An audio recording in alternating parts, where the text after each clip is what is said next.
Good afternoon, YouTube. Here with you on this Tuesday afternoon. I had to think about that. I always have to think about that because I couldn't remember what I did yesterday.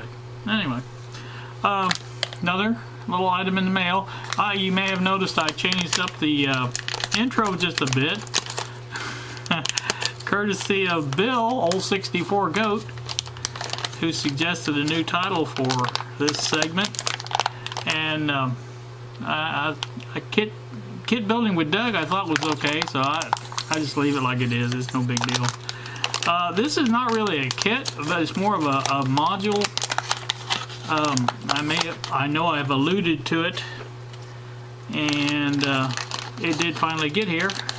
Seemed like it took forever, but you know how the postal service works in China or wherever, and that's what it looks like. This is actually an FM radio.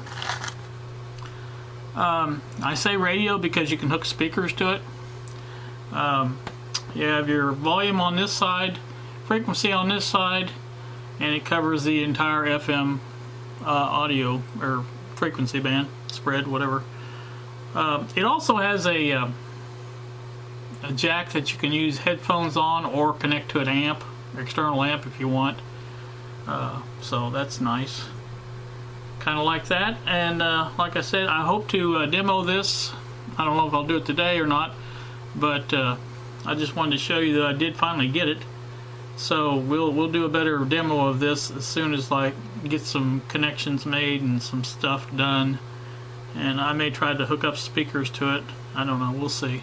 But there it is. It's got here. So that'll be exciting to play around with. I'm still not sure what I'm going to do with it, but I got it. So now on to the main part of this video, kit building with Doug. I do have the necessary connection now, thanks to courtesy of whatever you want to call it, Bob Givens. He provided that with the little oscillator that he sent along, which still has to be fixed. I'm way behind on things, so you have to forgive me.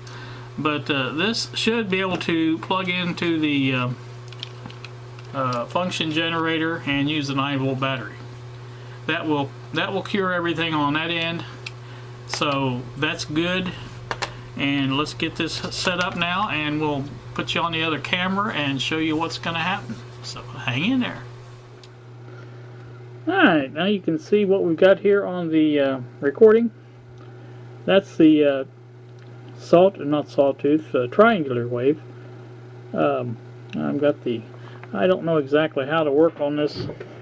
I've got the amplitude down about as low as it'll go. Well, no, there you go. I keep forgetting this amplitude's backwards. Alright, there you go. There's a nice little sine or triangular wave. So I figured out the jumper on here. You know, you can't see what I'm pointing at, but the little two-position jumper. One way is sine wave, the other way is triangular, and it has to be hooked up to the sine output on the end here, which is let me show you. It has to be hooked up on this sine output right here, and you can see the. I know this is going to be too close for this camera. This is a Kodak. So anyway, that should be good. Let's try the sine wave now and see how that works. Maybe that was sine wave. No? Do you have to turn the power off between that or not? I don't know. Maybe I need just the amplitude. That's the same thing. Not getting the difference there. Oh, there we go. There's her sine wave. Now, ideally, they say this is to be adjusted, the amplitude, to get a good waveform. And you know, you can see what we got there. It's not bad. So now the square wave, you have to change over the output over here to the other end, which we can do. Let me do that real quick, and I'll bring you right back. Alright, there is no adjusting amplitude on the square wave, I was told also. So what you see is what you get. So I'm trying to figure out, I don't know exactly how to, let's see, I can see the frequency is at 1.1 something kilohertz, looks like. So let's change the frequency, see if we can do that. Yeah, we changed the frequency. You can see the, there we get it back down. So that's at 5.3 something kilohertz. I can't make it out exactly, but definitely changes it. Let's go down the frequency now and see what that does. There we go. That one's 776.5 something in the frequency range. So this is, I would say, working okay. Again, it seems to be adjustable as it should be. Again, the amplitude doesn't do anything for this one. So, you know, I think it's going to work out pretty good. I'm happy with it, very happy as a matter of fact. So, and instead of using the battery, I'm using a little power supply off the bench. It's at 9 volts. So, let's see.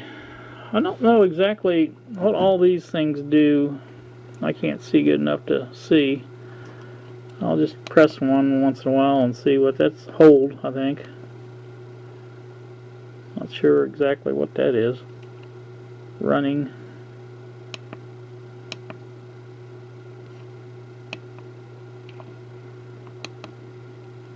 This is a reset, I know that. I figured that much out. And I think these are settings for voltage and frequency, I think. So it's still at 784 now. 784.5, something like that. So that works pretty darn good, I think. Both of the, like I said, it's nice to see both of them working. I'm going to switch back over to the sine wave, because I think you get a little bit more action on the sine wave than you do with the square wave. That's my opinion anyway.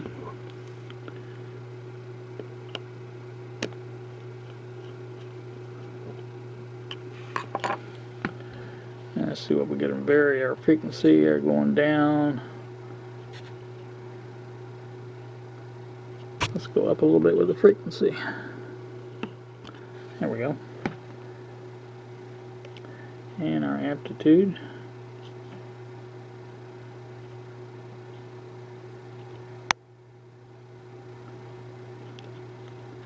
That seems to work pretty good. All in all, I think this works pretty darn good, I think. I'm happy with it. I guess that's the main thing, right? I'll learn how to use this a little bit better as it goes on, but for now I just wanted to run a test real quick. I know it's not real quick, but I think you get the idea from it on seeing how it works, how well it doesn't. Now I know there's a way of getting this these lines, or not lines, but readings off of here, but I haven't figured that out. I haven't read anything on this, either one really. Most of the stuff I've figured out on my own, and some of the comments I've gotten, so that helps. So you guys, I think that's going to do it this time. Trying to think what else there was, if there was anything else. Still waiting on my Jamico order. Hasn't even shipped yet. Of course, that was my fault, because I told them not to ship it until it was all complete. The order was complete. So anyway, I'll wait until that comes, I guess. Well, like I say, that's going to do it for me. And let me get back to the other camera. Alright, you guys have seen now our little demonstration here of the function generator and the oscope working in conjunction with each other. And I kind of like the way that turned out. Looks pretty good, I think. It was did exactly what I thought it would do. And I was hoping that's what you all thought it would do too. But again, thanks to Bob Gibbons for the little adapter there. I've been lost without that. I couldn't have done this because I didn't have another connector like that. So,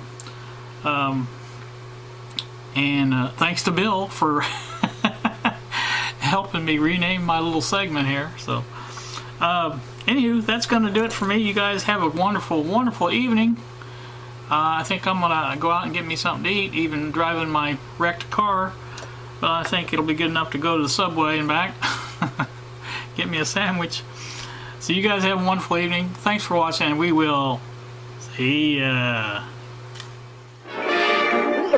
That's all, folks.